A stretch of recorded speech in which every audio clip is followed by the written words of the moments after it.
आखिर 1 महीने के बाद इंडियन एयरलाइंस का प्लेन जो क्रैश हुआ था अहमदाबाद में, उसकी रिपोर्ट आ चुकी है।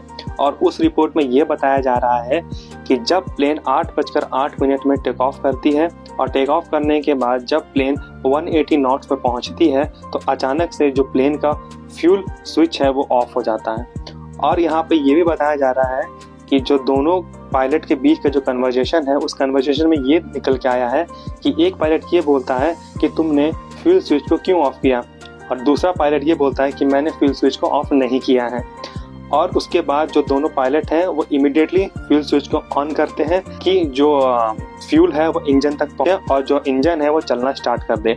और इस फ्यूल स्विच के बंद होने की वजह से ही जो दोनों इंजन है वो बंद हो चुके थे और ये दोनों इंजन तक फ्यूल नहीं पहुंच पाए। तो दोस्तों, अगर इसको हम इजी वे में समझें कि जिस तरीके से हमारे बाइक में एक स्विच होता है पेट्रोल के लिए ऑन और ऑफ करने के लिए, और अगर हम उसको ऑफ कर देते हैं तो पेट्रोल जो है वो आना बंद हो जाता है इंजन तक और इस वजह से इंजन जो है वो स्टार्ट नहीं होता है। तो सेम चीज़ यहाँ पर ये एयर इंडिया फ्लाइट के साथ भी हुई थी।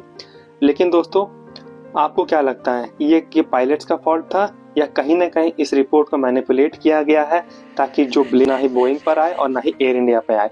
तो ये सारा का सारा ब्लेम कहीं ना कहीं उठा करके पायलट के ऊपर रख दिया गया है। आपको क्या लगता है? अपनी राय जरूर दें कमेंट में।